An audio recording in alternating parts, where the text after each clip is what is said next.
Next examination है examination of टॉसिस, जो कि काफी इंपॉर्टेंट एग्जामिनेशन है, ऑफिस में काफी पूछा जाता है। तो इसमें आपके पास क्या क्या चीजें आती हैं? आपने सबसे पहले तो इंस्पेक्शन करने, लाइक इसकी इंपॉर्टेंस क्या है जब टॉसिस का एग्जामिनेशन किया जाता है कि आपको पता चले कि degree of deviation, degree of ptosis कितनी है। सेकेंडली आपको पता चले कि आपने उसको क्या जो ट्रीटमेंट कौन सा प्रिस्क्राइब करना है। लाइक इसमें डिफरेंट मोडालिटीज ऑफ ट्रीटमेंट है। लाइक माइल्ड के लिए फैसनेला सर्वेंट ऑपरेशन होता है, फिर मॉडरेट के लिए लिवेटेड डिजेक्शन प्रोसीजर है, और फिर स्फीयर के लिए स्लिंग प्रोसीजर है। लाइक डिफरेंट डिग्री ऑफ टॉसिस के लिए डिफरेंट प्रोसीजर देखा जाता है, तो इससे उसका एग्जामिनेशन करना काफी इंपॉर्टेंट है। तो एग्जामिनेशन में हम क्या करेंगे, सबसे पहले हम कमांड सुनेंगे। लाइक टॉसिस का जब एग्जामिनेशन कर रहे होते हैं ना, तो आपको एक पॉइंट को हम याद रखना है। मैं एग्जामिनेशन में शायद एक साइड करवाऊं ताकि वीडियो जो है ज्यादा लंबी ना हो। तो एग्जामिनेशन में क्या होता है कि आपने एक साइड के मेजरमेंट लेके उसको दूसरी साइड के मेजरमेंट से कंपेयर करना होता है। लेकिन मैं यहाँ पे शायद एक साइड की करता रहूंगा, लाइक दूसरी साइड की भी कर दूंगा।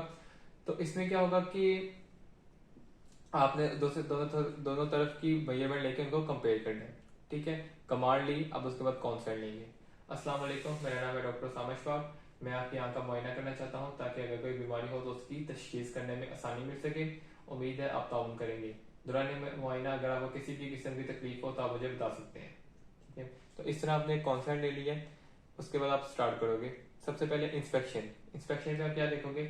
आप देखोगे कि उसका हेड पोस्चर क्या है। लाइक जब एक पेशेंट को टोसिस होता है ना, तो वो सीवियर टोसिस है, उसकी जो आईज है ना वो काफी बंद हो चुकी है। ठीक है, काफी ड्रूपिंग ऑफ द आईलिड हो चुकी है। उस वजह से वो क्या करता है कि वो अपना जो फेस है ना उसको स्लाइटली ऐसे करके टिल्ट कर लेते हैं, ताकि वो जो उसका नीचे वाला थोड़ा सा एरिया जो है ना, थोड़ा सा एरिया जो उसका मतलब खुला हुआ है, लाइक जहां से उसका थोड़ा सा इंटरपैल्पेब्रल रीजन, उसका कॉर्निया जो है वो एक्सपोज है, तो वो उतने एरिया को यूज करता है। ठीक है, तो क्या करता है कि वो अपने हेड को स्लाइटली बैकवर्ड टिल्ट कर लेता है। चीन जो होगी उसकी आगे की तरफ आ जाएगी और हेड जो है वो पीछे की तरफ को टिल्टेड हो जाएगा। सेकेंड आपने देखना है कि उसको सूडोटोसिस तो नहीं है, लाइक इस आंख में प्रोप्टोसिस तो नहीं था उसको इस आंख का एक्सोफ्थेल्मोसिस है, जिसकी वजह से आपको लग रहा है कि इसको इस आंख में टोसिस हुआ हुआ है। ठीक है, या इसको माइक्रोफ्थेल्मिया तो नहीं है, जिसकी वजह से उसको आपको लग रहा है कि जो आईलिड है वो काफी ज्यादा ऊपर आ चुका है कॉर्निया के, और आपको लग रहा है कि उसको टोसिस है। ठीक है, तो ये डिफरेंट कंडीशन है कि आपने इसको भी इंस्पेक्शन में देखना है कि उसको सूडोटोसिस तो नहीं है, उसका हेड पोस्चर क्या है। फिर आपने देखना है कि उसकी जो आईलिड क्रीज है वो कहाँ पे है। ठीक है, अब आपने पेशेंट का देखा है, तो आप ये देख रहे हो, आंख बंद करिए। अब आप ये देख रहे हो कि ये जो थर की कुछ एक लाइन सी बनती है, इसे कहते हैं आईलिड क्रीज। ठीक है, अब आईलिड क्रीज का भी एक लेवल होता है कि कितने लेवल प्रेजेंट होती है। अब आईलिड क्रीज की क्या सिग्निफिकेंस है, या ये प्रेजेंट होगी या ये एब्सेंट होगी, या ये present at the higher level होती है। ठीक है, ये मोर प्रोमिनेंट हो जाती है। जो इन्वोल्यूशनल टाइप होती है या जो एपिनोडोटिक टाइप होती है ना, उसमें ये जो आईलिड क्रीज है ना, it is present at a relatively higher level. ठीक है, और इसकी सिग्निफिकेंस, इसकी एब्सेंस होने की सिग्निफिकेंस क्या है कि it is absent in case of congenital ptosis. उसका क्या कॉज है कि ना, असल में अगर आपको इसकी कॉज पता है ना कि ये बनती क्यों है, जो है ना आईलिड की स्किन के ऊपर आके कुछ लिवेटेड पैल्पेब्रल सुपीरियरस के मसल के फाइबर जो है वो अटैच होते हैं, और उसकी टोन की वजह से जब वो बैकवर्ड होते हैं तो उसकी टोन की वजह से यहाँ पे लिड क्रीज बन जाती है, जो आपको ये नजर आ रही है ना, इसे कहते हैं लिड क्रीज। ठीक है, तो आई लिड क्रीज का प्रेजेंट होना मतलब नॉर्मली प्रेजेंट होती है। ठीक है, और एब्सेंट होगी in case of congenital ptosis, जो मोस्टली होता है due to maldevelopment of muscle, और मसल की वजह से ही लिड क्रीज बनती है। ठीक है, तो सबसे पहले आपने इस आंख में लिड क्रीज देख ली। इसके बाद आपने क्या करना है, पैल्पेब्रल फिशर हाइट देखनी है कि पैल्पेब्रल फिशर हाइट क्या होती है, the distance between the upper eyelid margin and the lower eyelid margin. इसमें आपने एक बात याद रखनी है कि आपने हमेशा जो है ना मेजरमेंट लेनी है इन द मिड वे। ठीक है, जो आई बॉल है ना उसके मिड वे से मेजरमेंट्स लेनी है। अब आप क्या करोगे, पैल्पेब्रल फिशर हाइट लोगे।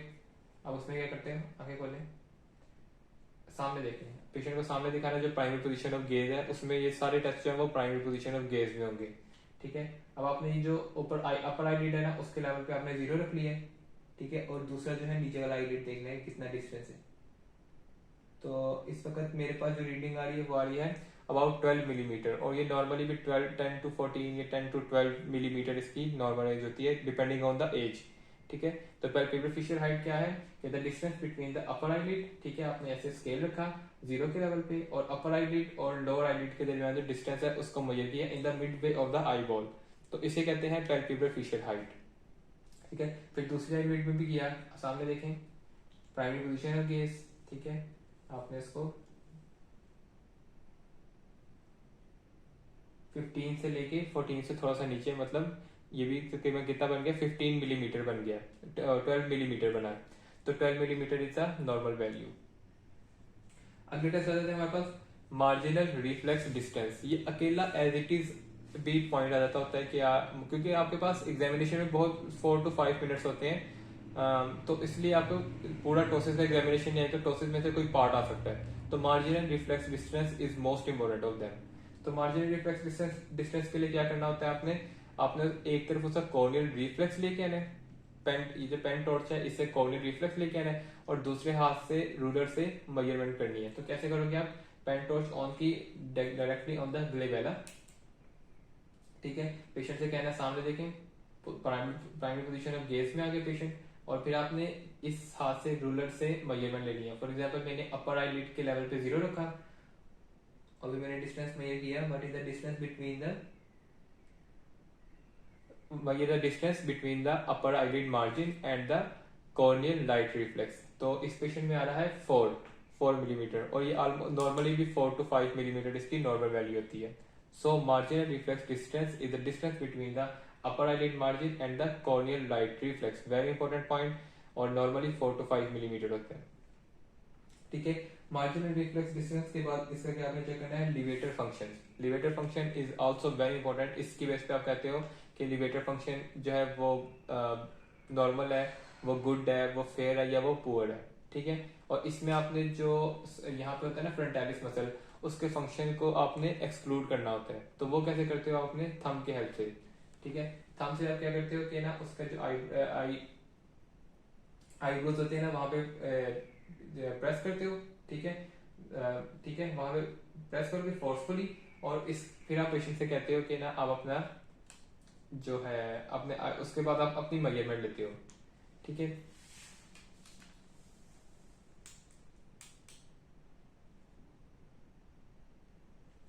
तो इसमें आप कैसे करोगे, आपने क्या किया, एक हाथ से ऐसे हाथ से थंब से अपने जो है उसके मसल्स को, जो फ्रंटालिस मसल का फंक्शन है उसको एक्सक्लूड करना है, ठीक है। कैसे किया, by placing thumb on the eyebrow, क्योंकि यहाँ पे दोनों का कनेक्शन होता है ना, तो क्या करोगे, ऐसे कर लिया, और फिर आपने स्केल से पेशेंट से कहना नीचे देखें, अब वो नीचे देख रहा है, और मैंने जो अपनी मेजरमेंट है ना वो 2 पे ले आया हूँ, ठीक है। मेरा जो मतलब स्केल का लेवल है वो है 2, ठीक है। अब 2 से मैं ऐसा कहूंगा, अब ऊपर देखें, ठीक है, पहले था 2 और अब वो हो गया है 0.5, तो ये कितना बन जाता है, ऑलमोस्ट 10 मिलीमीटर और 5, यह हो गया 15 मिलीमीटर, ठीक है। और almost 15 to 18 millimetre is normal. इसके बाद 9 to 15 मिलीमीटर होता है गुड लिवेटर फंक्शन, क्योंकि लिवेटर फंक्शन क्या है, आईलिड को मूव करना फ्रॉम, अब इस टेस्ट में हम क्या करें कि डाउन गेज से अप गेज में वो कितना लेके जा पा रहा है, लिवेटर पैल्पेब्रस सुपीरियरस कितना उसको ऊपर लेके जा रहा है, और फ्रंटालिस मसल को हमने एक्सक्लूड किया है बाय यहाँ पे हमने फोर्स लगा के, ठीक है, क्योंकि यहाँ पे इन दोनों का कनेक्शन होता है।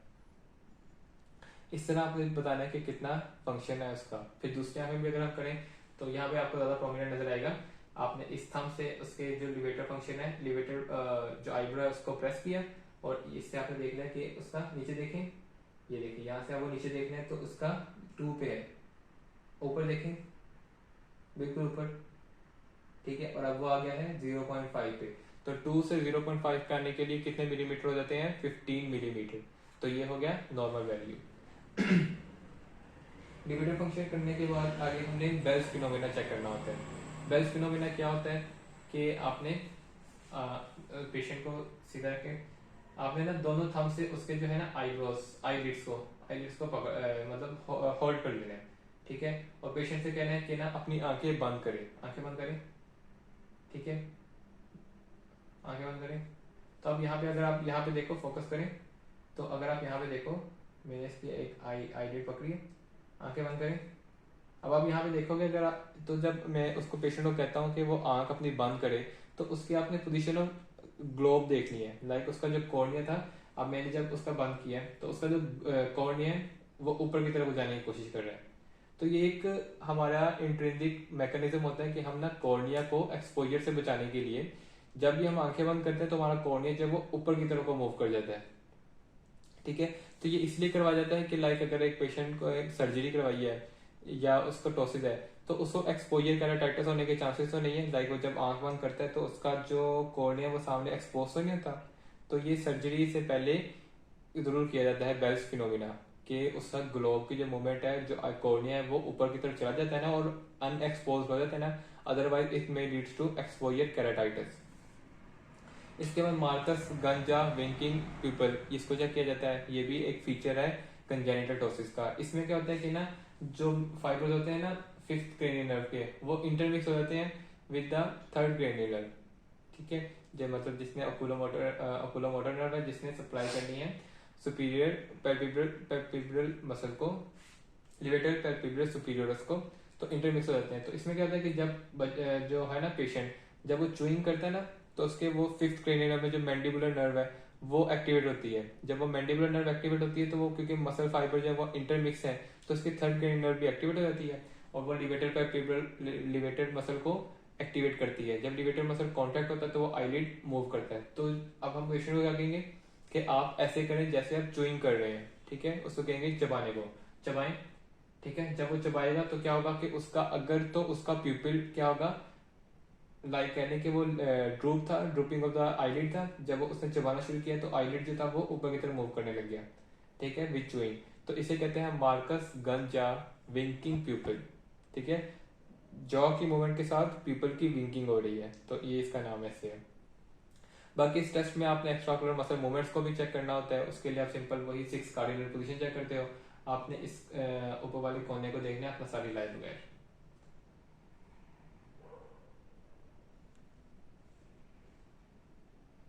ठीक है, तो इस तरह आपने ये वाली पोजीशन एक्स्ट्राकुलर मसल मूवमेंट्स भी चेक करनी है। इसके अलावा आप कॉर्नियल रिफ्लेक्स कॉर्नियल सेंसेशन भी चेक करते हो इस टेस्ट में। और इसके अलावा अगर आपने इस प्रोसेस को एग्जैक्ट आगे लेके जाना है कि to find out the cause, तो माइस्थीनिया ग्रेविस को भी डीडी से एक्सक्लूड करने के लिए आप क्या करते हो, 2 टेस्ट होते हैं, टेंसिलॉन टेस्ट और आइस टेस्ट। आइस टेस्ट मतलब उसके ऊपर थोड़ी देर के लिए कोल्ड आइस प्लेस करते हो तो उसकी जो है ना जो इम्प्रूवमेंट आती है उसकी कॉन्ट्रैक्शन में। ठीक है, उसी लिवेटर मसल की कॉन्ट्रैक्शन में इम्प्रूवमेंट आएगी। और जो मोर इम्पोर्टेंट है वो है टेंसिलॉन टेस्ट। टेंसिलॉन टेस्ट में क्या होता है कि आप एड्रोफोनियम ड्रग इंजेक्ट करते हैं पेशेंट में। एडमिनिस्टर करने के कुछ देर बाद क्या होता है कि acetylcholine activity in the synapses ज्यादा हो जाती है, जिसकी वजह से उसकी जो मूवमेंट है ना मसल्स की वो इंक्रीज हो जाती है। बाकी हिस्ट्री में भी पता चलता है कि वो पेशेंट कहता है कि सुबह टाइम जो है मेरी आईलिड की मूवमेंट बेटर होती है, with the passage of time जो है जो एक्टिविटी है ना वो पूर्ण हो जाती है। ठीक है, और फटीग होने लग जाती है। ठीक है, तो ये स्पेसिफिक फीचर है कि सुबह टाइम बेटर होती है। जितना जितना आप यूज करते हो ना माइस्थीनिया ग्रेविस पेशेंट में, जितना आप मसल को यूज करते हो ना जो उसकी वो एक्टिविटी है ना वो और वर्सन होती है। ठीक है, it is in opposite to the Lambert Eaton syndrome जिसमें activity become improve with the muscle activity. ठीक है, मतलब मसल को आप जितना यूज करोगे ना उसकी कॉन्टेक्टाइल एबिलिटी जो है वो फर्दर इंक्रीज होती है, मतलब कम थी और वो ज्यादा होती जाएगी। ठीक है, तो माइस्थीनिया ग्रेविस को आप इस तरह डिफ्रेंशिएट करोगे। ठीक है, तो एंड पे आपने पेशेंट का थैंक्स करना है, आपके तावन का बहुत शुक्रिया।